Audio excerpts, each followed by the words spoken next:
ಶವವನ್ನ ಒಂಟಿಯಾಗಿ ಬಿಟ್ಟು ಹೋಗಬಾರ್ದು ಅಂತ ಹೇಳೋದು ಯಾಕೆ ಗೊತ್ತಾ? ಮನೆಯಲ್ಲಿ ಯಾರಾದರೂ ಸಾವನ್ನಪ್ಪಿದ್ರೆ ಆ ಶವವನ್ನ ಅಂತ್ಯ ಸಂಸ್ಕಾರ ಮಾಡುವವರೆಗೂ ಅದನ್ನ ಒಂಟಿಯಾಗಿ ಬಿಡೋದಿಲ್ಲ. ಅದರ ಪಕ್ಕದಲ್ಲಿ ಯಾರಾದರೂ ಕುಳಿತಿರ್ತಾರೆ. ಇನ್ನು ರಾತ್ರಿ ಹೊತ್ತು ಯಾರಾದರೂ ಅದರ ಪಕ್ಕದಲ್ಲೇ ನಿದ್ದೆಗೆಟ್ಟು ಕುಳಿತುಕೊಳ್ಬೇಕಾಗುತ್ತದೆ. ಬೆಳಗಿನ ಜಾವ ವಿಧಿ ವಿಧಾನಗಳನ್ನ ಮುಗಿಸಿ ಅಂತ್ಯ ಸಂಸ್ಕಾರ ಮಾಡಲಾಗುತ್ತದೆ. ಹಾಗಾದ್ರೆ ಯಾಕೆ ಶವವನ್ನ ಒಂಟಿಯಾಗಿ ಬಿಡೋದಿಲ್ಲ?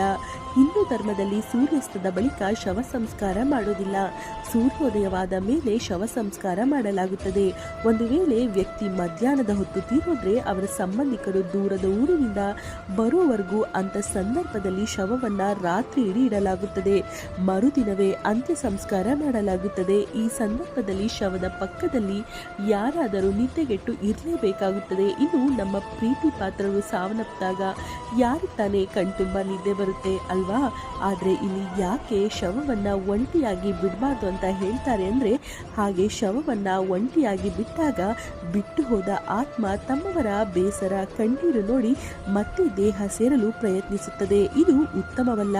ಆಗ ನೀವು ಅಂತ್ಯ ಸಂಸ್ಕಾರ ಮಾಡಿದರೂ ಆ ಆತ್ಮಕ್ಕೆ ಶಾಂತಿ ಸಿಗೋದಿಲ್ಲ. ಅಲ್ಲದೆ ಸಾವು ಸಂಭವಿಸಿದಾಗ ನಕಾರಾತ್ಮಕ ಶಕ್ತಿಗಳು ಆ ಮನೆಗೆ ಪ್ರವೇಶಿಸುತ್ತದೆ. ಏಕೆಂದ್ರೆ ಸತ್ತ ವ್ಯಕ್ತಿಯ ದೇಹ ಹಳಸಿದ ವಸ್ತುವಿನಂತೆ. ಅಂತ ಜಾಗದಲ್ಲಿ ನಕಾರಾತ್ಮಕತೆ ಹೆಚ್ಚಾಗಿರುತ್ತದೆ. ಆ ನಕಾರಾತ್ಮಕ ಶಕ್ತಿ ದೇಹ ಸೇರಲು ಪ್ರಯತ್ನಿಸುತ್ತದೆ. ಹಾಗಾಗಿ ಶವವನ್ನ ಒಂಟಿಯಾಗಿ ಬಿಡಬಾರ್ದು ಅಂತ ಹೇಳಲಾಗುತ್ತದೆ. ಇನ್ನು ಸತ್ತ ವ್ಯಕ್ತಿ ಯಾರಿಗಾದ್ರೂ ವಿರೋಧಿಗಳಾಗಿದ್ದು ಅವರು ಶವ ನೋಡಲು ಬರುವ ನೆಪದಲ್ಲಿ ಶವದ ಕೂದಲು ಕಿತ್ಕೊಂಡು ಮಾಟ ಮಾಡಿಸಿದ್ರೆ ಆ ಆತ್ಮಕ್ಕೆ ಎಂದಿಗೂ ಮುಕ್ತಿ ಸಿಗೋದಿಲ್ಲ.